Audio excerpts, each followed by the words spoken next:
Mother Knows Death, starring Nicole and Jemmy and Maria QK.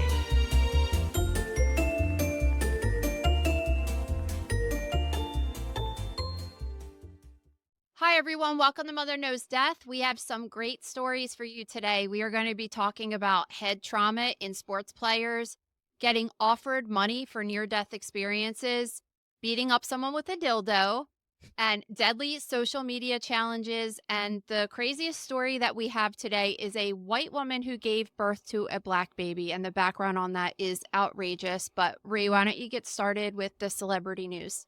All right, so let's start off with this news story about Bobby Hull. So he is a Hall of Fame NHL player. He had played with the Chicago Blackhawks, the Winnipeg Jets, and the former Hartford Whalers, now known as the Carolina Hurricanes. In 2023, he died at age 84, and his family donated his brain to a brain bank at Boston University to study. And now 2 years later, they have diagnosed him with CTE. So I guess the reason that he donated his brain to a CTE center obviously is because he was having symptoms prior to his death. And it seems that before he retired, or right after he retired, so he had all of these amazing achievements while he was playing. And then soon after he retired, his wife accused him of domestic abuse. Then he assaulted a police officer. And he was even saying that Adolf Hitler had some really good ideas. So he sought medical treatment. His family was really worried about him, and they can't diagnose CTE. So CTE stands for chronic traumatic encephalopathy, which most of the time we're talking about that with football players, but it most certainly applies to hockey players as well. And what happens with CTE is that it is due to brain trauma. And it's not like if you get in a car accident and you get a concussion, it's usually these careers where you have repetitive trauma to the head. And they were saying at first that it was multiple concussions, but now they're saying that just multiple blows to the head in general, even if there's a non-symptomatic concussion, is being responsible for causing CTE. So you have all these repetitive blows to the head, but then the symptoms of it are not showing up for maybe even sometimes 10 years later. So he started acting really erratic. And when you go to the doctor and you say, you have this history of blunt trauma to your head multiple times because of your career, it's usually in sports, but it could be in the military or something like that. They will start doing tests on you, but there's really no biomarkers to tell for diagnostic criteria for CTE. And the only way to definitively diagnose CTE is at death by looking at the brain at autopsy, because clearly you can't look under the microscope at large portions of people's brains while they're still alive. So the thing is that some of the presentation and the symptoms are similar to other neurodegenerative diseases like Alzheimer's or ALS. So they could say that they suspect it, but they really don't know until the person dies. Yeah, what I thought was really interesting about this story is they were saying one of his Blackhawks teammates, Stan Mikita, he had also been diagnosed with CTE, and that guy had been part of this study of 19 dead NHL players, 18 of whom were diagnosed with CTE after they died. I think it's really important to note that helmets were not mandatory until 1979 in the NHL, and Bobby Hull played from 1957 to 1980, so he basically had 1 year of playing with a helmet on. I mean, part of the game is checking other grown men's bodies into a wall. A lot of the time you're falling down, you're skating around on ice, and while they do wear helmets now, I mean, they certainly get concussions still that they're playing. And I was going to say, really, how much do the helmets do? I don't know. I mean, it's definitely better than no helmet, but we see this. How long have football players been playing with helmets? They're still getting them too. So it's just the repetitive, like I said, now they're even saying it's not even a concussion level. If you have some kind of a brain injury, that's scary, because you can't even really count how many times that this is happening. And they think that when you have this brain trauma, that it's causing this cascade of events that results in neurodegenerative changes over time. So it's the scary thing is that even if you have a high schooler playing or a college player, you wouldn't even know that the damage was happening until years later. Yeah, I just think it's kind of nuts with everything we know about it today. And I think the NHL has been pretty good about their concussion protocol and making like checks to the head illegal and everything like that. But Gary Bettman, who's the NHL commissioner, has faced a lot of criticism because he refuses to acknowledge a link between CTE and playing professional hockey. I think the NFL is facing similar criticisms, and there's even been rumors flying around that they're like convincing former players to go on television and talk shit about how that's a ridiculous concept when we're seeing all these people get diagnosed with it after they die. Well, there has to be a little bit more to it because clearly it's not happening to every single person that has had repetitive head trauma. It's only happening to some people. It's not happening to every player. Although, obviously, we're not looking at every player's brain under the microscope as well when they die. But I think that it's just like the cigarette smoking thing. Some people could smoke cigarettes their entire life and never get cancer, really have no pathology from it.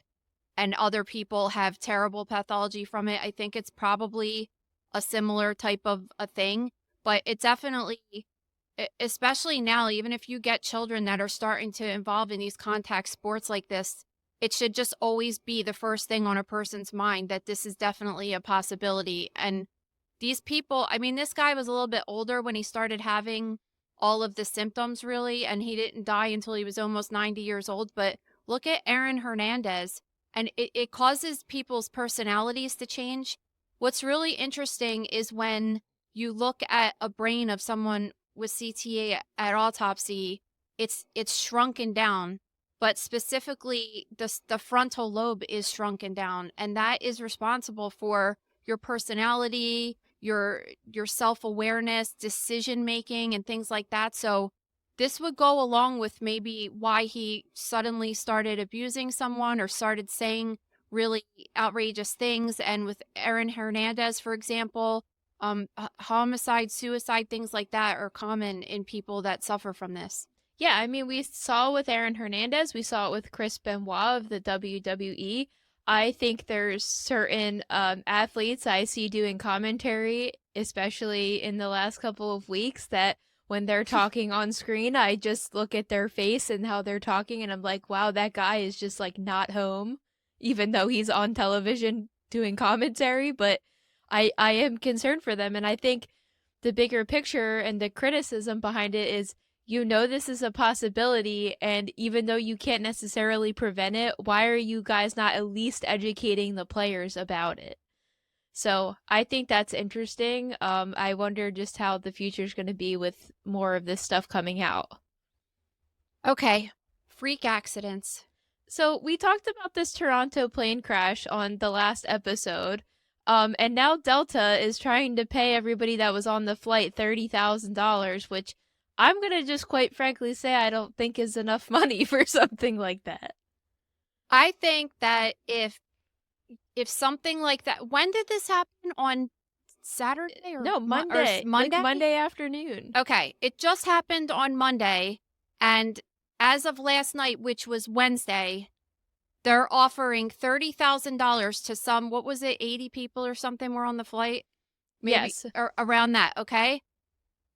You have to think that that's a serious red flag that they're offering that much money within 3 days. Like, I think about this on Monday. If you were in an accident like that, I feel like you're almost in the stage where you're still like wrapped up in a blanket, curled on the corner of your couch and crying with your family member still. The last thing you're thinking about is financial compensation at this point. You're like in shock. If you're not in the hospital still. It's just really, it's so slimy, right? So the Delta Care Team representatives are saying that, quote, there's no strings attached and does not affect rights. So I'm wondering if that means that they still have a right to sue. Because I'm thinking most of the time when families get settlements like this, you're getting a fat check in exchange for you will not sue us, right? So I don't know if this is just like a we know we fucked up, here's some money, but you still have a right to sue us. But I don't also understand why they would even do that. It's weird. I do think it's very quick to determine that. Who came up with that monetary value? I don't know. And it is, I mean, for a company like Delta, it's probably nothing, but $30,000 times however many people were on the plane, 80 plus people, is a couple $1,000,000. I mean, it's a lot of money to just offer really fast, and it almost seems like they're saying that they made a mistake. I mean, obviously the plane crashed, and when a plane crashes, though, there's all different things that could happen. One of which is just the plane is broke, the landing gear didn't go down or something like that, and that's not really anybody's fault. It just, I mean, it might be if there's a problem with the parts or whatever, but it almost seems like they're trying to pacify people really fast. And I've seen a lot on the news of pilots that are looking at this video, and they're not acting like there was a problem with the landing gear. It was more a problem with the people that were flying the plane, according to the interviews that I've seen and just videos I've seen online as well. So, I mean, and another thing is too, is that I guess the fire chief, you had said this last week or on Monday or Tuesday, whenever we recorded, that the fire chief had said that the ground was dry and there was no wind conditions or something. And we're looking at the video like it looks like a freaking blizzard and there's a couple inches of snow and ice on the ground. So Well, there was he's later went back and said, I don't know, he said he was mistaken, but it's all weird, right? There was a giant blizzard in Canada over the weekend. So, like, what are you talking about? And, like, hours after this plane crash, as they're still investigating it, the plane gets covered in snow because it's still actively snowing. Like, yeah, what and are they talking about? And they canceled a bunch of flights that day too. So I don't know. I just think it's very quick. What kind of investigation has been done over the course of 3 days that you're already ready to be like that? Whereas, let's think about the plane crash that happened in DC a few weeks ago. Have you heard of any of those people getting offered money, like their families anyway, because they're certainly not alive? I mean, I didn't hear anything like that. The two big differences between these cases are nobody died in this Toronto thing, but a lot of people, not a lot, everybody died in the other one. So I think that's just going to take some more time legally to figure out. But with that said, even though nobody died and only one person remains in the hospital with injuries, it does not mean you are not going to have some, like, form of PTSD the rest of your life. Personally, I feel like I right now I'm internally struggling with, can I ever get on a plane again? But I feel like I could get over that because I'd like to go to Europe again in my lifetime and go see other countries and everything like that. And I don't have time to take the Mayflower across the ocean.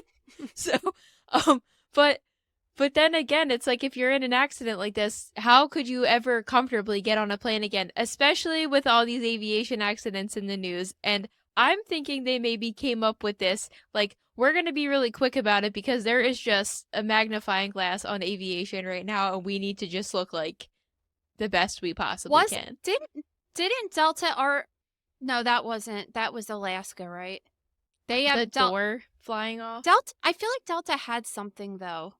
I don't remember what it was. I don't know off the top of my head. Wasn't that like the near miss or the clip of the wing or something? I don't know. It just seems like, okay, you're trying to cover something and just appease people really fast. I don't know. It's just really quick. I'm probably jinxing this, but I've been seeing a lot of memes this week too that are like, you know what, planes are never in the news, and it was like Spirit and Frontier. Because everybody bitches about those. But... You know why I think that is? Because, and I could be totally wrong, so you guys could correct me, but I feel like back in the day when I was younger, there was one called JetBlue or something, and that one crashed, and JetBlue still exists. Okay, so, but that's like a budget, one of those budget ones, right? No. It's not? No. You're JetBlue, sure? I'm pretty sure, is pretty expensive. No, there's like American Airlines and stuff? Southwest, Frontier, and Spirit are considered like the lower tier airliners. And then I think American, Delta, United, and JetBlue are all along the same lines. Look this up right now. I think you're right about that. Okay, but anyway, what happened with this? So, well, it's not. I think that there was a crash of one of these budget airliners, and then some people are just always afraid to take those types of planes because that had happened years ago.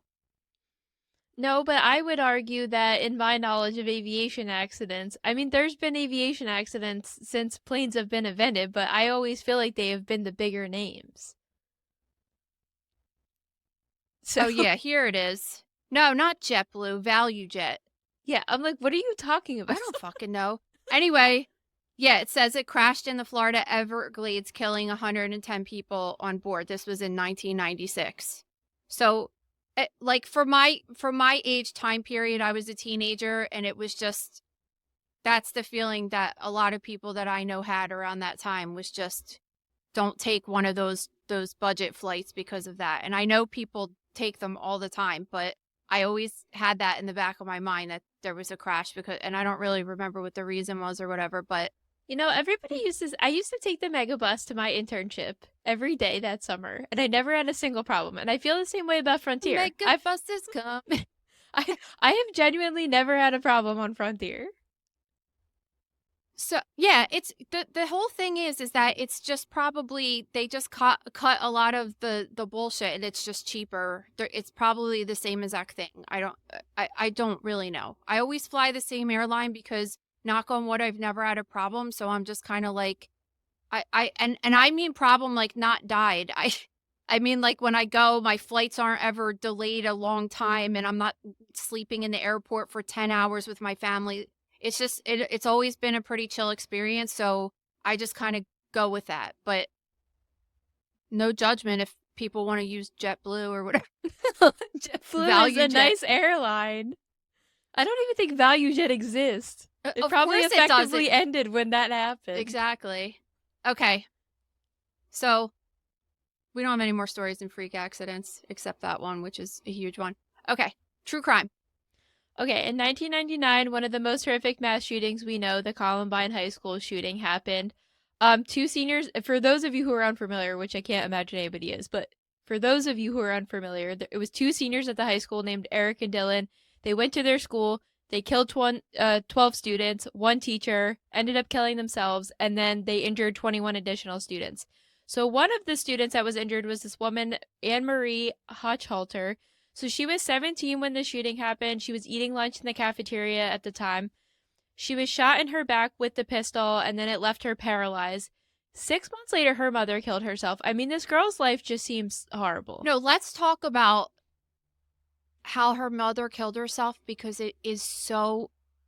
I do feel terrible, but after reading this, it said 6 months after this shooting. Now, her daughter is paralyzed because her daughter survived a school shooting, which at the time, because I was like, 20 years old at this time, this, even though there were school shootings before Columbine was the first one that every single person was like, holy shit, this is so scary. This is a thing. This has never really happened like this. You can't believe it.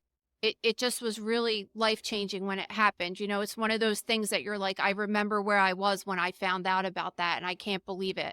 So her daughter survives this and is paralyzed and is in a wheelchair. And 6 months later, the mom goes to a pawn shop and asks if she could see the gun. And she takes a gun and shoots herself and kills herself. I mean, how fucked up is that daughter had to go through that? But she lives, she's got this spinal cord injury. She's in a wheelchair for life, but she was able to live on her own in an assisted home.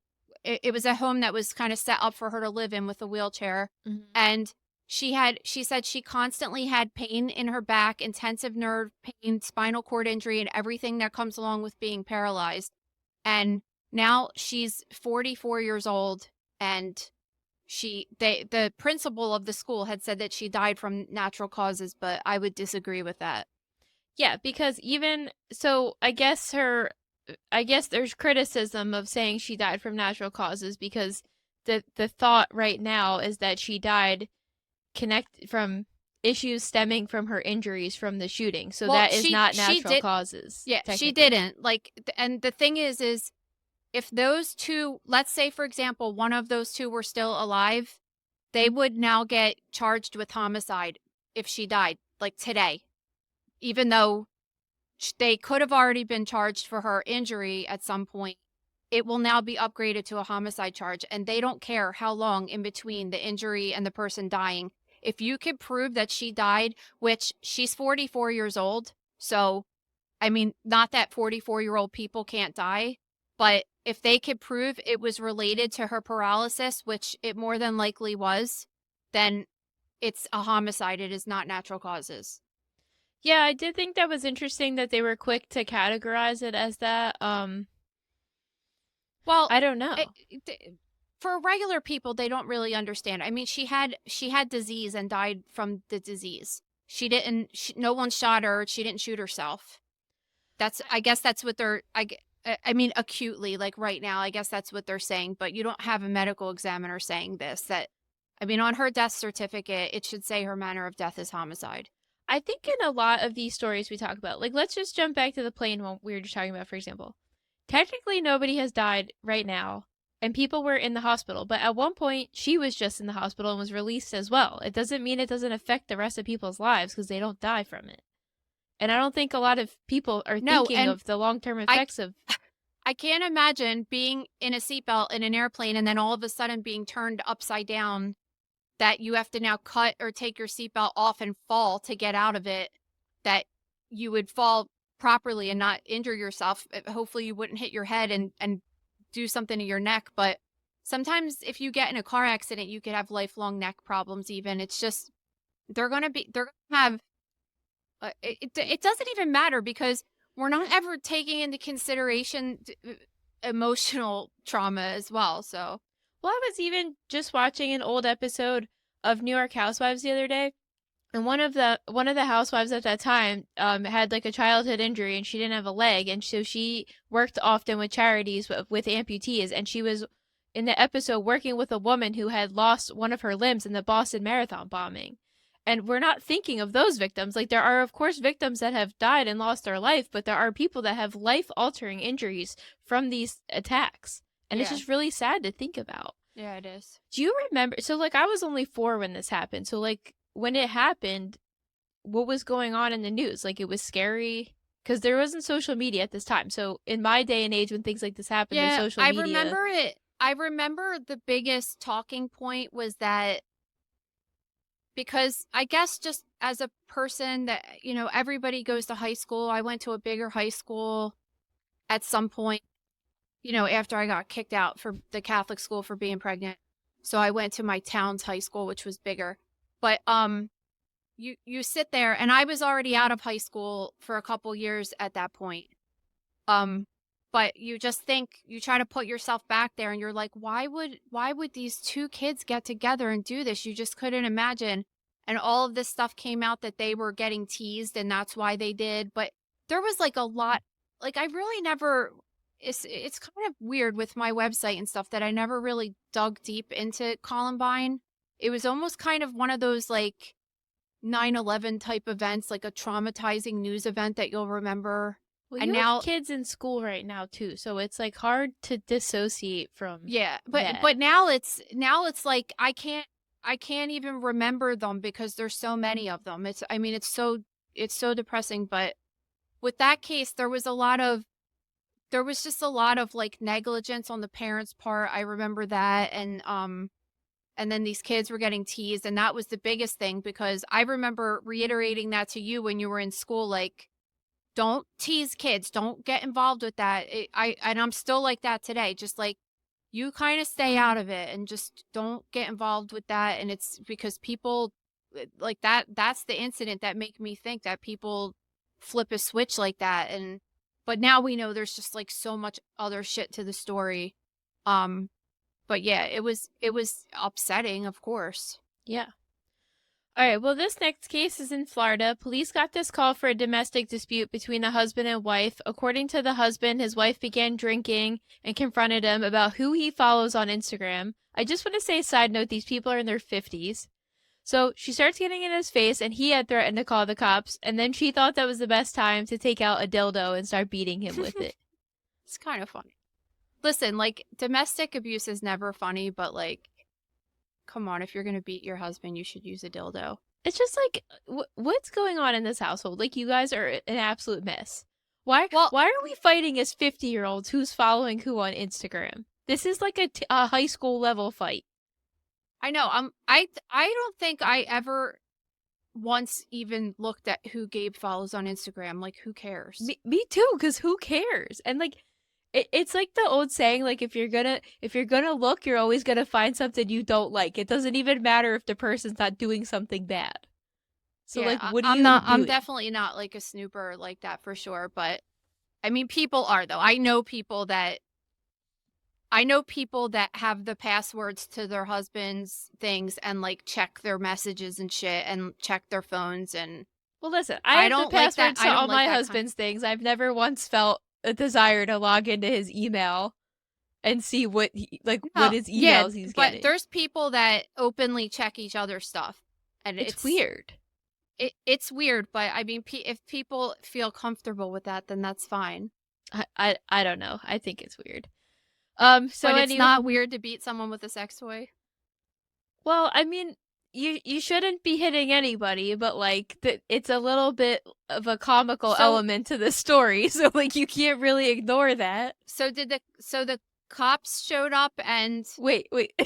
So yeah, so the cops get there and the man warned them that his wife was naked and they were in risk of being flashed by her inside of the house. and they were like, "Is that a bad thing? I don't know. We have to see her, I guess, right?" I I know, I mean, seriously. think about what the wife looks like. It could be a really bad thing or a really horrible thing, but it's just funny. Like the cops just they just encounter the craziest shit. Just like you're sitting at the police station, just like eating or whatever, and you get this call that someone's beating someone with a dildo, and then you show up, and the husband's just like, "Hey, my wife is going to flash you. I'm warning you." Just imagine, like that's like a weird night of work, right? Well, and also, it's not like they just left it alone. She got arrested for domestic battery. This is another problem I have. She had $1,000. She posted $1,000 bond and was released. Why, if you really thought she was an aggressor, is it just so easy and cheap to get out? Well, it is for every. I mean, I know somebody that actually got arrested for a domestic situation and didn't even have to pay bond at all. You know, and I don't know. You know what's I, interesting? I there's another case here, which is actually the next one that we're going to talk to, which you're like, what is happening with the arrest situation in that case? Yeah, totally. All right. So last summer in Michigan, police got a call that this elderly couple was squatting in a cabin. While talking to them, police discovered they were homeless and noticed extensive bruising on the wife. So she was taken to the hospital. She had disclosed a history of abuse and ended up dying a few days later. And then her husband just could not let it end there. Okay, so before we even talk about what happened next, if police show up to a place and find that a man is beating a woman, why wasn't he taken into custody at that time? I don't know. I think it's very bizarre. So anyway, he's 74, so he's older, and he shows up to the hospital and is impersonating a police officer and wants to go in the hospital and said that he wants to see the woman's body in the morgue. And clearly any person with the brain working at the hospital was just like, yeah, okay, you're a police officer. We're not letting you in, obviously. So they were able to eventually arrest. They put a warrant out for his arrest, and they were able to arrest him later. But they still let him out with bail, right? Yeah, he was He was taken charged into with custody. He was charged with impersonating a police officer And domestic abuse. and domestic abuse. He was trying to go look at the body of the woman. I don't know what that was about. He probably was. I mean, the last time he saw her, she went to the hospital, and then they said she was dead. Maybe he just wanted to confirm she was really dead. Maybe he wasn't trying to do anything bad. But my confusion in all this is, my understanding is she died as a result of her injuries from being abused by him. So why is he not charged with murder? That's what I was wondering. I'm like, what? The story's just missing major holes. Elements. She was 68, so I mean, she could have just So when they took her to the hospital, they said she had extensive bruising, but they also said she had difficulty breathing. So she might have died as a result of whatever was causing her difficulty in breathing. That might have just been, she could have been having heart failure or something, right? Or anything, pneumonia, whatever. They were homeless, so she probably wasn't seeking medical treatment. So in that case, I could say that, okay, she did technically die of natural causes, but she admitted that she was being beat and had these extensive bruises, so that's why he was only getting charged with domestic abuse as opposed to murder. I just don't really, they didn't really say why he was trying to go sneak into the morgue, but I just think whenever these cases we cover have these weird, it's not like this is the first domestic dispute case we've covered or one ever, but whenever they have these weird added tidbits to it, like he tried to impersonate being a state trooper, they're leaving out major details about the rest of the case, and you're like, well and I what want to else know, happened? and I want to know too, because I'm just thinking as a person that works in the hospital that was a person that you would have went to me to get asked to go into the morgue. How is this person? Is this person in a police officer uniform? Because where would he have gotten that? When is a police officer 74 years old anyway? They usually don't stay cops until their older age like that. Let's just say say you were the person working and a cop came up to you. What purpose did they have being there? I wouldn't do that. I would just go, you're gonna have to go to security or something. I wouldn't deal with that. I mean, the only time that I don't even know that that's ever happened. The only time that I ever let anybody into the morgue refrigerator was when it was either the medical examiner or the funeral home to pick the body up. Yeah, I wouldn't like just in theory, let any nobody random... should be in there. No. And you would never let a family in there for sure. And yeah, like there would just never be a reason for that. Like I would say, okay, well you could, if it was a police incident, then I'd say, okay, you're gonna have to deal with the medical examiner's office. That's not my business. You need to watch that thing I told you about last week called The Kings of Tupelo, because this janitor that's also an Elvis impersonator, he's working at the hospital and he goes in the morgue to clean and then claims he sees a severed head in the hospital morgue. And then he starts bringing other employees into the morgue to see like these body parts in there, which I'm saying to Ricky, that doesn't sound right if they're at a hospital, right? No, listen, if they're in an academic facility that also does research, it could have been like when I went to school, I was at an academic hospital, and then next to that was the gross anatomy labs, which were in the university right next door, though, that you might have seen different body parts cut off that you normally wouldn't see in the hospital morgue for dissection. And they do, I mean, there are dissections, anatomy dissections, where they do heads. So Yeah. it's possible, but that wouldn't be something that would be done. That would be more of a like donate your body to science. And like let's say you're teaching podiatry students. They don't need a whole entire cadaver. They only need lower legs and feet. So sometimes you kind of take the parts to where they need to go to have research or for medical purposes or whatever. But what hospital? Is this a real story? Yes, it was in Mississippi.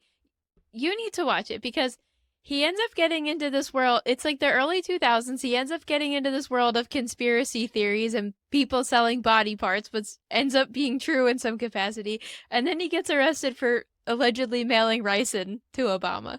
So you need to watch this. It's truly the craziest thing. It's 3 episodes. Okay. It's only 3 hours. Gabe, I think, will thoroughly enjoy it as well, but it's just, you All cannot right, believe these people getting interviewed. I do. I want to look into that because I want to see like exactly what was taking place there, because it is possible. I'm just saying. I know, but when you watch the whole thing, you're just like, this thing is ridiculous. But I was gonna say earlier, I started watching the new Gabby Petito thing on Netflix last night, and they have a lot of the body cam footage, which I've seen clips of here and there, but they showed pretty much all of it, and I just thought it was really interesting because when they had first pulled them over after hearing that he had been slapping her in the street, Brian and Gabby both admitted that Gabby was the aggressor, but she also had bruises on her face and her arms, and I'm just curious why they didn't question him more about it. And then, Well, I think that was the one in Moab. yeah. Okay, I'm pretty sure that everyone agrees that that was a crucial error that they let her go, because if they would have taken her in at that time and recognized the signs of abuse and the shit she was saying, then that was a critical error. Well, they interviewed them both on the side of a busy highway, and then they basically told her, you could take the van, and they put him in a hotel room. They said, don't talk to each other tonight, and then they ended up meeting up a couple hours later. Yeah, I mean, they had an abusive relationship, and it's the cycle of abuse. It's terrible, but yeah. I mean, that when you watch the video, and especially any person that's ever been through that, is just like, oh my God, this is terrible. Like, you could see exactly what's happening. No, exactly. I just wonder. I mean, I would assume they look back at that now that They know do. everything They're under criticism for that for sure. I just feel, in some capacity, I feel bad though, because they show them, the officers, talking amongst one another, and they're like, they're so young, like we don't want to like arrest them and have this be this whole thing if they really did just get in a fight. So I just think it's really difficult to tell, but I did think that was abnormal, because in some states, if there's a domestic dispute call, somebody has to get taken in for questioning or arrested in general. So I just thought it was interesting. The whole time they're explaining they don't think she's a legitimate threat to him because she's like 110 pounds and 5 foot tall, right? Or however tall she was. She was way smaller than him. So I just thought it was really interesting to see it all play out and the conversation the officers were having as well, instead of just the highlights of the pullover. I mean, that was terrible to see that, and that mistake with the police and everything, but the worst part of that case is his fucking parents. Oh, well, I just started getting to the part I'm only like halfway through. I just started getting to the part. I can't wrap my brain around how those people are not in prison right now. They're just the most disgusting humans that ever lived. Like, well, I didn't really realize, as soon as the police went to the house to just ask them if they heard from Brian, their son, they're like, yeah, he's here and we have an attorney and we're not talking to you. It's not even like they necessarily knew.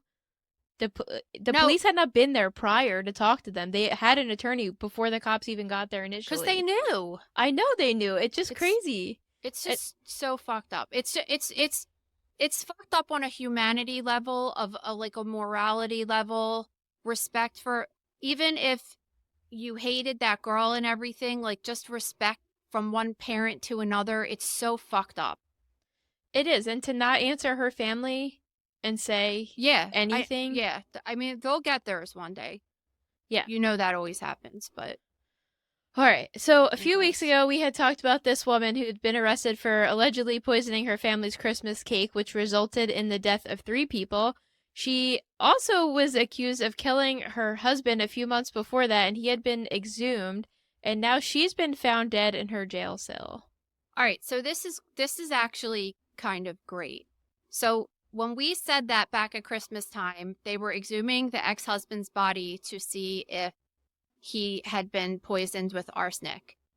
Since then, they have determined that he has been poisoned with arsenic, the ex-husband. And then 2 days ago, the husband, her current husband, told her that he wanted a divorce, and then she killed herself. I got so confused about this because I'm like, I was under the assumption they were married at the time the old husband died. So I was like, I was just confused about all of it. Like, I thought that the older husband. It's funny to me that this woman is in prison for killing, 3 people? Well, 4. 3 people with the cake, and then the former husband. Yes, but 3 people that he knew of, that her husband knew of. And they were still together. And then when he found out that she had killed her ex-husband, he was like, okay, this is the final straw. Now I am officially filing for divorce. It is ridiculous because the 3 people died. She got arrested pretty quick, and the others that ate the cake got really sick. So it's not like it was some grand mystery. And it was all arsenic. Arsenic, I don't believe, just accidentally ends up in a cake. So. Oh no. And they said, it was 2,700 times the legal limit. I guess you're allowed to have, I wouldn't say legal limit is the correct word, but Well, is arsenic naturally in yeah, certain foods? it's a natural element in the environment. So sometimes you could find it in people's blood that didn't really know they were even having an exposure to it, and no one was intentionally trying to poison them. But there's level. It's the same with like lead and everything like that. You're not supposed to have it. It's toxic. But there's sometimes you're exposed to some things once in a while. But there's certain levels in your body that are considered to be a safer exposure in small amounts. And that's why they're saying, okay, there's no way that this was accidental. It was 2,700 times. And also they found that she was purchasing it multiple times. It's just, and that didn't tip the husband off then. You know what's nuts? If she just killed the ex-husband, this is what makes you think about people all the time. Like, if she just killed the ex-husband with the arsenic and just stopped, no one would ever know that she killed him. Well, it's the same as when people are stealing from stores. When you get greedy, it's when you get caught. Yes, exactly. This episode is brought to you by The Gross Room. Guys, I think next week we are definitely tackling what everyone wants to know, and that is bestiality. Unfortunately, while we started doing research for this post that we're going to be doing in The Gross Room yesterday, Maria started Googling things and really bad things started coming up on her Google search. So I'm like, yeah, dude, like, I don't know. And we're going to tackle this in the post, like what's legal, what's not, because we know it's legal in some states, but it's really scary that some of these images could just pop up that easily with one term put in the Google search. So okay, well, I didn't see any images. I Googled the word to see how to spell it to start the draft post. And then the first link was like Wikipedia, and the second link was a porn link to watch it, which I don't really want to see. So I just could not believe it came up that easily. Yeah, it's really nuts. It's good that you didn't click on the images, because I've done that before by accident, and I'm like, fuck, just add this to my crazy Google searches, right? But so yeah, we're gonna tackle that this week, of course, unless anything crazier than that, which seems impossible, but you never know. If some celebrity dies or something, usually we'll jump on that. But yeah, we have a lot of good stuff coming up in the Gross Room, so check it out. Yeah, head over to thegrossroom.com for more info and to sign up. Okay, let's get into medical news. So in Brazil, this 14-year-old boy started throwing up and developed a limp in his leg. At first, he told his dad he got injured while playing, and then as he started getting sicker throughout the day, he finally admitted that he mixed a dead butterfly in water and then injected the liquid from that mixture into his leg. So one of the Gross Room members actually sent us this case yesterday, because I hadn't heard of it. And they're thinking that he carried it out as part of an online social media challenge, which, of course, I'm not sure if he mixed it with water, because there are some talks that he may have mixed it with a chemical, and they're not exactly sure why he died. So there's a variety of different reasons that could have caused him to die. He could have had some kind of allergic reaction. There's not much research on the toxicity of humans for butterflies, because people aren't typically injecting it into their body like this. So it could be a toxic reaction, allergic reaction. The large chunks being injected into a vein could have caused some kind of an embolism of sorts. So there's all different kinds of reasons that this kid could have died. But what fucking social media challenge is this now? I just have many questions. As a 14-year-old, why are we injecting anything into our body at all? Where is a 14-year-old getting a needle to do it? I have syringes at my house for Lucia's needles, and parents, their kids are diabetic, whatever. I mean, I have a box of syringe in my drawer. It's just that people got them laying around their house. Yeah, I don't know. Grandparents and stuff, like, people use syringes for medication, so they're easy. I think you could probably just go buy them at CVS if you really wanted to. I just think we need to start educating children about it. To me, it's as simple as, if all your friends are gonna go jump off a bridge, are you gonna go do it too? But I really think with technology, that philosophy is just totally out the window, and kids are just doing the dumbest shit. Why would you ever inject something into your body? Especially if somebody told you to do it online. Because kids just... Listen, I was reading in this article that there was this other challenge, which it seems like it was an older person, so not a 14-year-old, maybe an older teenager or young adult, had done some kind of a standing in an ice bucket challenge and stood in ice water mixed with salt for 15 minutes and had to get their legs amputated or their feet amputated. I'm like, what the fuck are people thinking? But the thing is that kids aren't thinking, and you could use the bridge analysis, but it doesn't help, because then if it's not an actual bridge, then they don't understand that it's bad. You know, like if it's a situation where children are standing at a bridge and the kids are jumping over, I think at this point my kids wouldn't do that. But then what's the next bridge? Putting a water bottle up to your lips and doing the Kylie Jenner lip challenge. Like everybody else is doing it, but then you do it and you have a giant hickey on your face. You know, like they just don't know. Their brains don't have that capability to know right from wrong as much. And especially teenagers are known to not. Teenagers are a weird thing because they have this super undeveloped brain, but they look bigger and they're starting to look like adults. So you just assume that they're thinking the same way you are, and they're just not even a little bit. And they make terrible decisions all the time with trying drugs and this and that and alcohol and driving and I just think back in my day, the internet challenges were like the cinnamon challenge, the saltine challenge, the gallon challenge is deadly too. I don't know if anybody actually died from it, but it's a terrible idea. It's a terrible idea, but like, all right, I understand doing something like that because I did it, obviously. You did it too. So like, I don't even want to hear I did. It was fucking terrible. And then I was just like, this is dumb. My point is, it's cinnamon, it's a spice. It's not like a needle and injecting something into your body. Like, use your brain. Okay. I don't know. All right, so this next story is this 30-year-old woman went to the hospital with headaches and a burning sensation in her feet. She said the symptoms came on after she went on this vacation between Thailand, Japan, and Hawaii. And at first, doctors sent her on her way with anxiety medication. But of course, the symptoms started progressing and going throughout her body. So they did some further testing. And what did they see? Oh, she had parasites all over her body.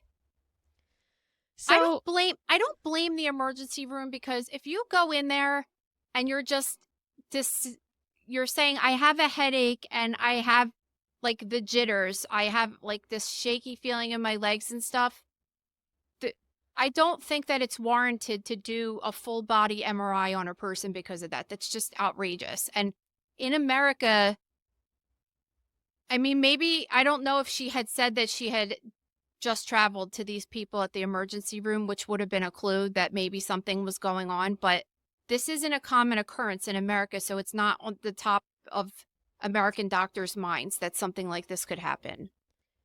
Well, how did they get to the point then when they're doing it? Because she's continually pushing for it and complaining?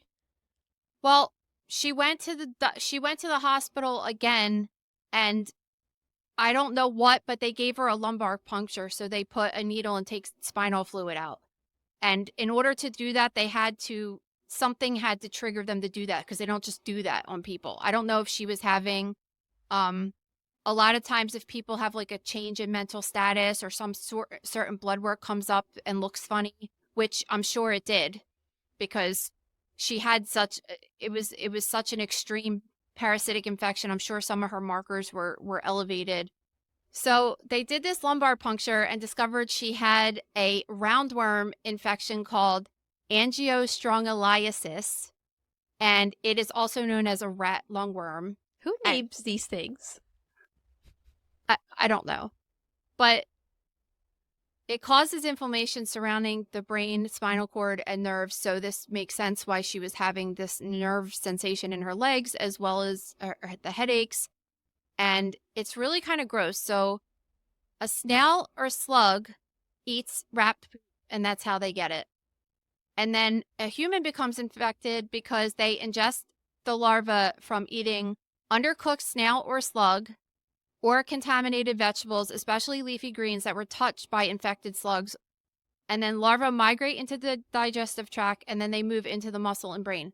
So when you look at the imaging from this lady, it just looks like all of her muscles have these like little lines in them, and all of them are parasites. So I guess when they asked her about her trip and what she was eating and everything, she was eating a lot of raw sushi. So they're assuming that is where it came from. Yeah, and I guess that this particular parasitic infection is most common in Hawaii, so that's where they think she picked it up. I don't think that it's like a huge thing that everybody in Hawaii is getting this, but there's cases of it, so that's where they think that she got it.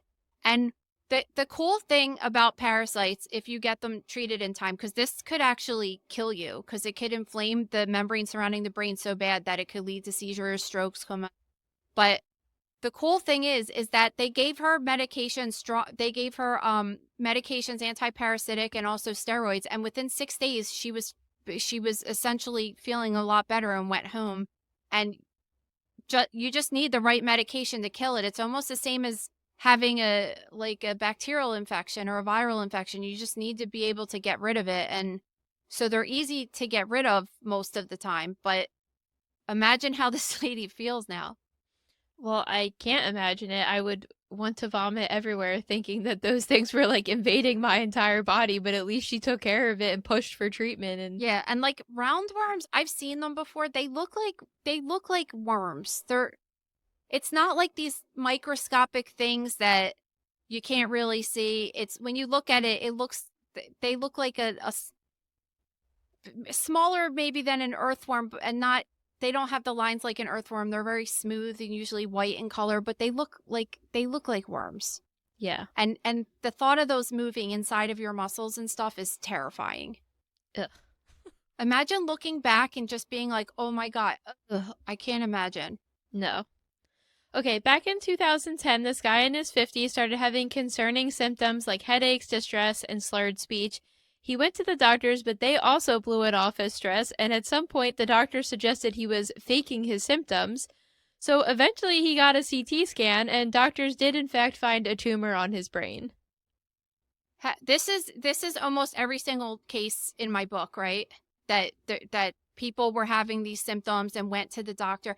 I remember I had this one under the adrenal chapter of this woman who was having Addison's disease, and she was going to the doctor. She was losing so much weight, and they were accusing her of having an eating disorder. And here she had pathology in her adrenal gland that was being ignored. And one of our friends, actually, her daughter started having all of these crazy symptoms as a teenager, and she kept bringing her to the doctor and bringing her, and they kept telling her that her daughter was anorexic and all this stuff. And then it turns out that she has celiac disease. So it's just, I hear this every single day of my life, between just real life with your family and my followers, people in the grocery room, saying that they're seriously blown off by doctors, and then they end up having something that's serious. Now, I find a hard time with this in particular because if you're complaining of any head stuff, why wouldn't you just do a scan to rule it out? I mean, when I went a couple years ago for my migraines, it was the first thing we talked about was getting an MRI just to rule out any problems. well, I'm not sure. I mean, I don't believe that this was in this country. Okay. So I don't know what the protocol is. It was in the UK. Yeah, and I don't know what the protocol is there.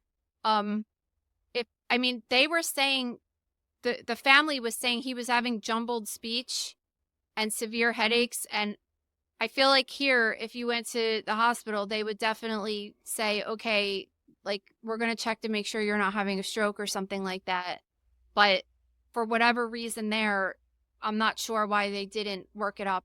And honestly, in this case, like, I don't know if it really matters, because the brain tumor he had was called a glioblastoma, and they're malignant and they're very deadly tumors. And even if they found it a month or two earlier, it wasn't going to change anything. But that doesn't matter, because there are lots of times that people get blown off and they had something that could have definitely been taken care of way before it did get taken care of, and then it's advanced disease at that point. I thought this story was actually interesting because of the article that you wrote last week about faking cancer, because people actually do fake cancer. Like, a lot of people do. Well, this is what I was going to say. So a couple weeks ago, we had that story about the new Netflix show coming out called Apple Cider Vinegar, which was about the girl Belle Gibson that faked cancer. Oh, yeah. Listen, like, I know that you're not an 80s kid or whatever, but when you say Belle Gibson, I'm just like, is that really her freaking name? They brought up the joke in the show, too. Like, is it really her name? Because isn't she I think her name's Annabelle Gibson, but she goes by Belle Gibson. Because she's like she's like out of her mind, right? Okay, so I watched the show. I thought the show was very good. I was prompted to write an article last week about other people that fake cancer because I notice every couple of years there's a trend of true crime. It's like starts with murder, and then a couple years ago it was all like financial crimes or people that were love bombing people and stealing all their money, which I know somebody in real life that did that, by the way, and went to jail for it. And now it's people that fake illnesses and steal money from other people. So in my article, I first wrote about Amanda Riley, who I guess she was the first example of this in true crime. This podcast came out called Scamanda, and it went through and broke down her whole scam. And then there was the writer for Grey's Anatomy, Elizabeth Finch. She faked having cancer, and then most notably is Belle Gibson, who robbed all these people of their money. She was taking money, and she said she was donating it to charities and families that needed it for surgeries, but she was just keeping it for herself. And furthermore, she was telling all of her following that she had glioblastoma as well and was told she was going to die and cured herself with holistic healing. And so all these real cancer patients were following her thinking they could cure themselves with holistic healing as well and then dying because of that.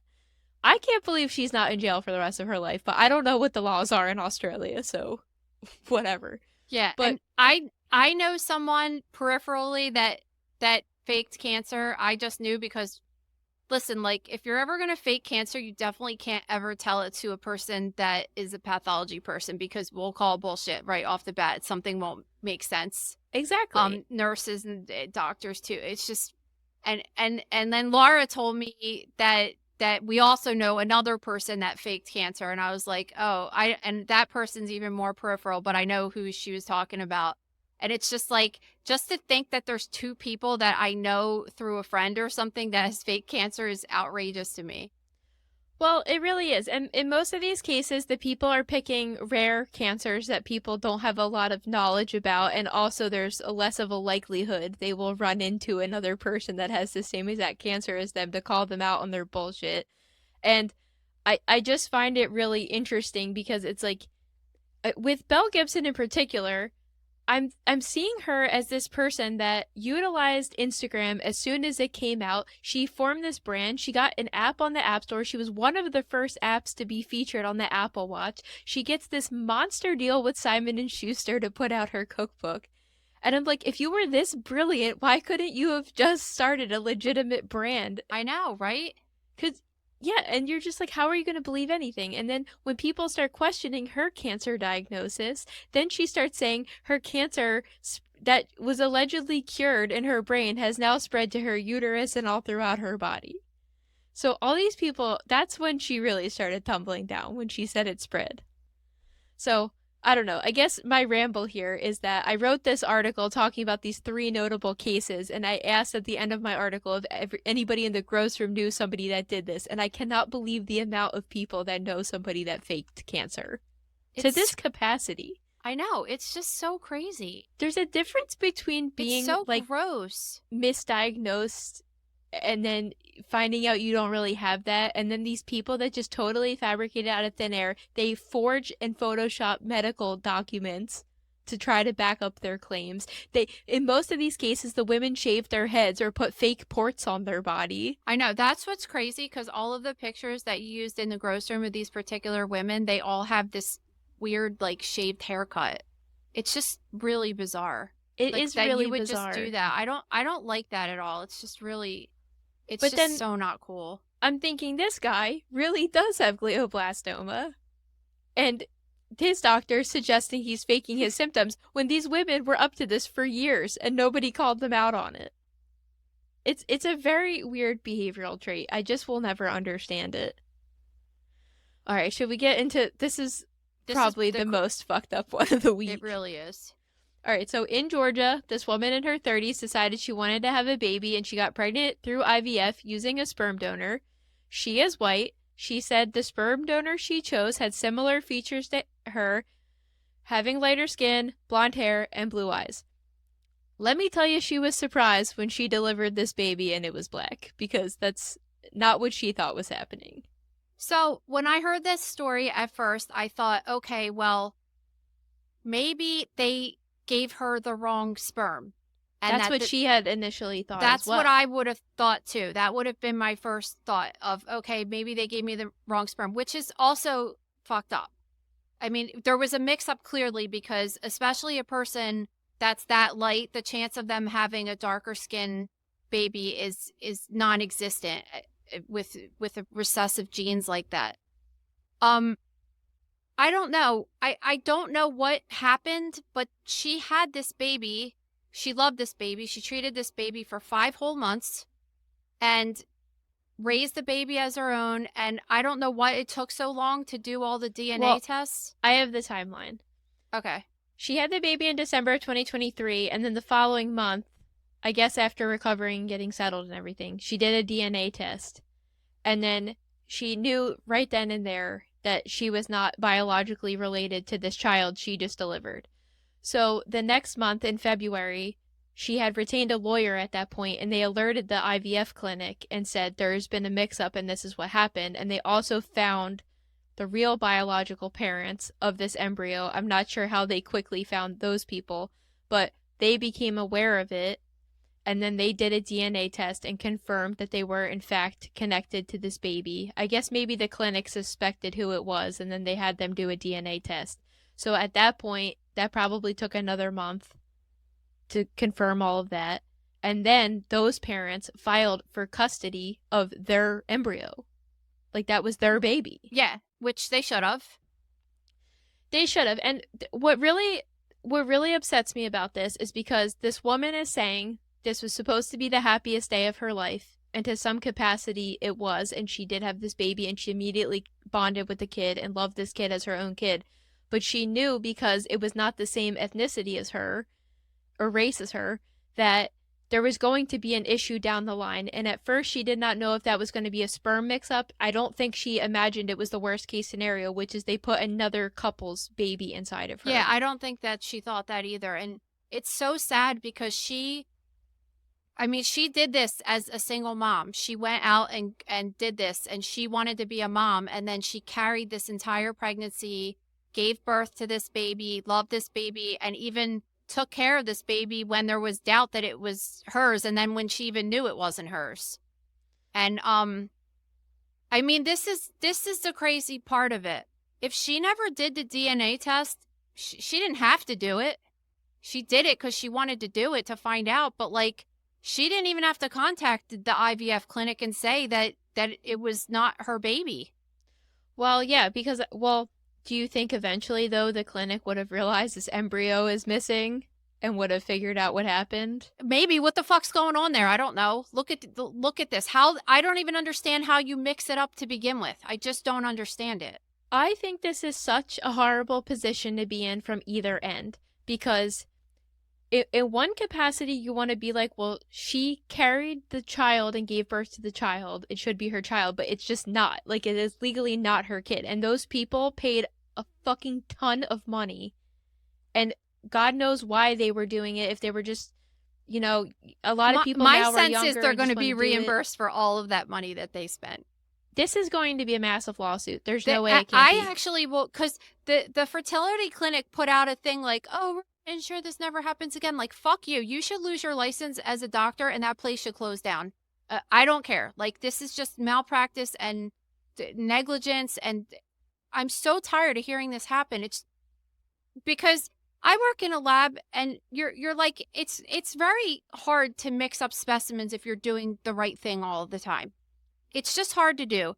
And how many patients does one clinic have that they can't keep them all separated properly. I don't believe it. It's just sloppy cutting corners bullshit.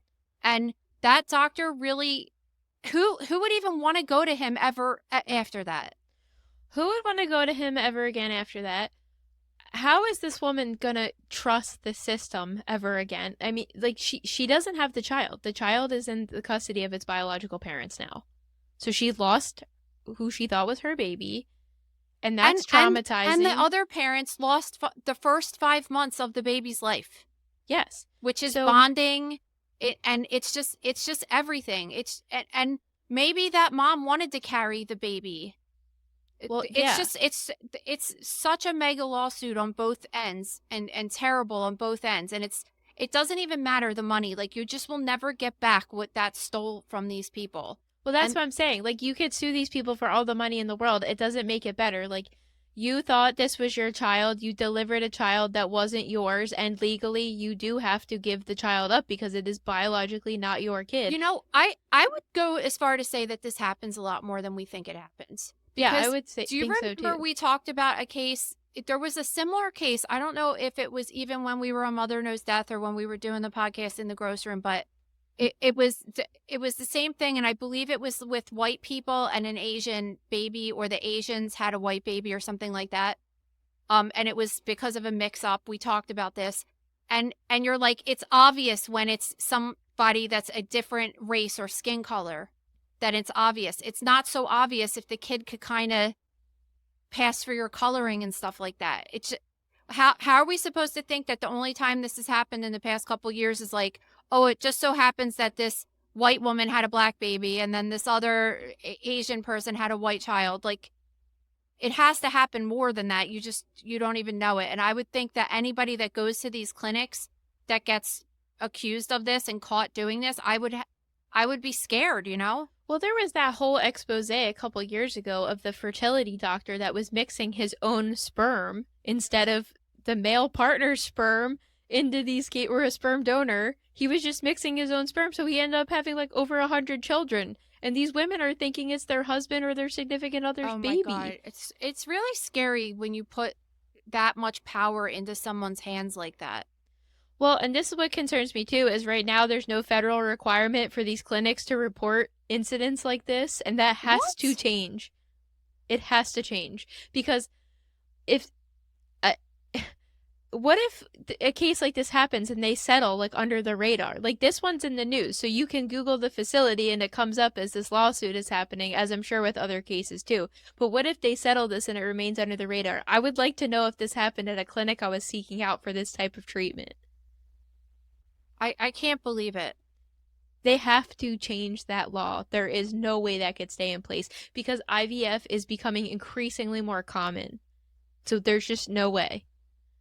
This makes me so sick. I feel so horrible for both families involved. And this woman was basically forced to be a surrogate against her will, and now she has nothing at the end of it. She's thinking she's going to have a child, and now how could you ever trust going through this process again? Well, she shouldn't. I mean, but then she just won't have a kid. I guess you could adopt and stuff, but it's just, this is traumatizing on all behalves. It just really sucks. Okay, on to questions of the day. Every Friday at the @MotherKnowsDeath Instagram account, we put a story up on our Instagram page, and you guys could ask us whatever questions you want.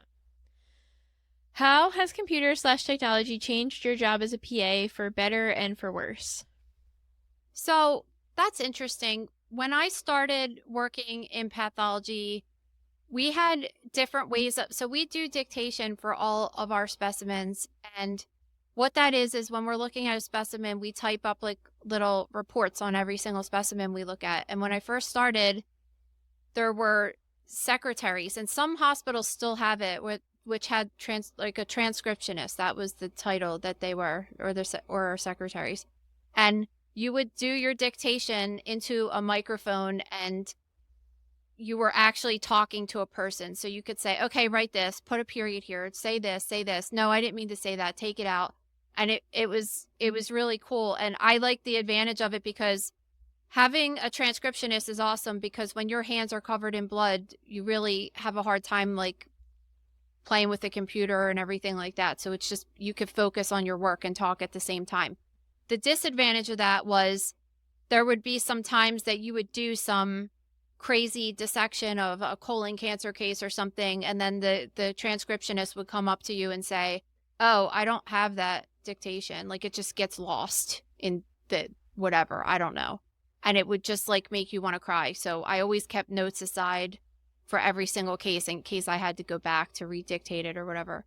But so we got this thing called Dragon Speak. Is that still a thing? I don't know. So we had this thing that was the improvement in technology. It was called Dragon Speak, and it was kind of like voice to text or to text thing that you do on your phone, except the one that you do on your phone works great, and Dragon Speak was just terrible all the time. You had to train it. You had to train it to your voice.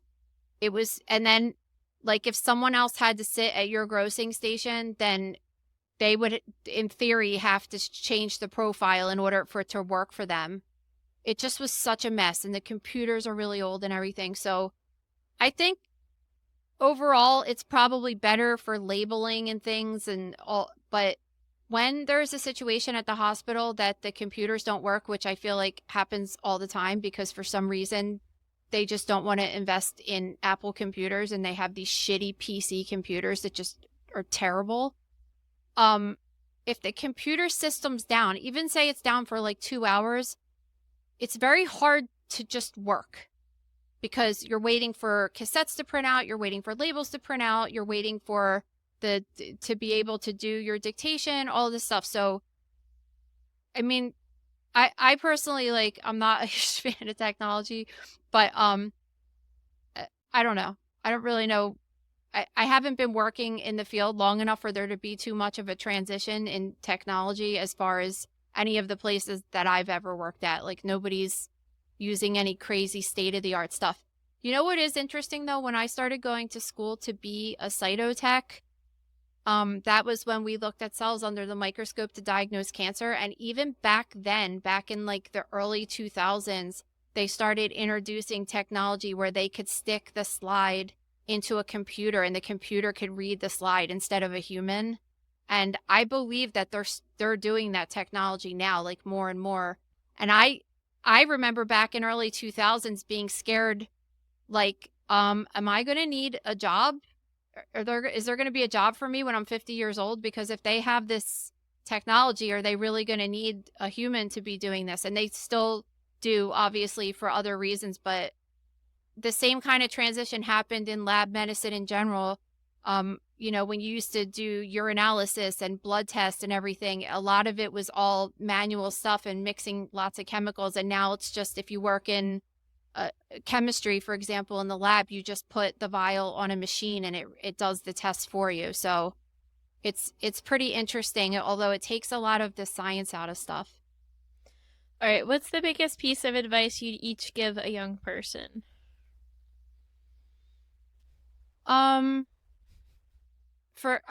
especially for women, I always taught Maria this, just make sure that you don't have to go to college, but just get whatever career you're going to get, make sure you have a career that if you get fired from your current job and get another job, you're going to get paid the same amount, and just always make sure you could take care of yourself. Don't meet a boyfriend and then join your two shitty incomes in order to buy a house and then not be able to afford the house yourself. Like, you should be able to afford your whole entire life without somebody, because being stuck with someone because of financial reasons is really terrible, and that could have a significant impact on your life. Yeah, definitely. I also, to bounce off of that, I think it's really important to have, multiple skills. So let's say what you were just saying, like, make sure you could get a job where you're being paid the same, but like the market's not always the same. So you need kind of something else in your back pocket that you could do. Like, I'm just like, if God forbid this ever imploded and I couldn't do this job anymore, I could at least bartend in the meantime until I figured something else out to make a living. Exactly. Like, I was thinking about that when I saw some crazy thing about all these people in Washington, D.C. are getting fired, right? And then I see on someone took, and I don't even know if this is true, but I believe it is, that there was a screenshot of all of the recent inventory for sale now in Washington, D.C. And it's like a lot because people are losing their jobs and they're putting their houses up for sale. And I think, like, for me, I never wanted to be in a position that if I lost my job, I would feel like I had to sell my house right away. Because I've always had other skills to be able, like, if I lost a job as a PA, I could go be a cytotech. And if I lost that job, I could go be a phlebotomist. I could do, like, so many different jobs. I could go do nails at a salon. I could do whatever, like, Yeah, and even to like get by, just to pay for your house, you know? even when you have steady salary too, like right now, like I pick up side gigs all the time just because I'm like, okay, it'll pay for like a shirt I want, or something like that, where I could throw it in my savings account, or I could go to a game or a concert I normally wouldn't have bought tickets to. Like I think it's good to have multiple skills, other forms of making money instead of, you just going to your 9 to 5. Something else you could do in your back pocket just in case of an emergency, because you never know. Yeah, I mean, that's my advice too. All right, 3. The best thing about living in Philly, or your best memory. I like Philly in particular because it's a major city, but it's a very small city, so it's not very overwhelming. I think there's a really rich history to it, so you can go see all that cool stuff, but then there's also parts of the city that are totally brand new and newly developed. I don't like in the last couple of years that it's turning into like Brooklyn Junior. I preferred the way it was before. Like, think about Fishtown, right? Like, Fishtown used to just be like a neighborhood with regular people, and now it's a mini version of Brooklyn. And like, yeah, I mean, when I was a kid, it was not even, but well, I guess it just was like a normal neighborhood. I'm not into the hipster restaurant thing, so I get what you're saying. yeah, and I think another big part of our city that I don't really appreciate until I go to other parts of the country is that we have incredible food here. And really, when you go to other cities, their food really sucks sometimes. Yeah, I love Philly so much. I mean, I only lived in Philly for a year or two. Before that was while I was in Jefferson for cytology school with Maria, but I worked in Philly for a really long time, and it's a very cool, I can't really describe the cool feeling of going on your lunch break and just walking by and it's saying like, oh, this is where the Declaration of Independence was signed. It's just like you just walk by that every day when you're going to get lunch, or you walk by the Liberty Bell, and it's just, the history is just so, it's just so cool. And it's a small city that has each of its own neighborhoods. It's easy to go. It's easy to park, I feel like, for the most part. I know that a lot of people don't like Philly fans, sports fans, but we're like our own people, kind of. It's a very good community. It's a good community. It's good to go to the sports games. We're like a family almost. It's like, and you might think that we're rude or whatever, but at least like we're all on each other's side, kind of. We'll all like fight for our team. So I kind of like that. And there's just like, sometimes you see there's like a couple of these Instagram accounts that are just like only in Philly, and you look at it and you're like, yeah, that's cool, you know? But and that's also, kind of the best part of it. Yeah, like our family like grew up around here too. So it's just like, we have rich history in it forever, and it's just really cool. I like it. I would never ever live there, even if you got me. I used to think that if I could get a house in like one of those old houses in Society Hill that had a driveway and a backyard and shit, and like you couldn't pay me to live there. Absolutely not.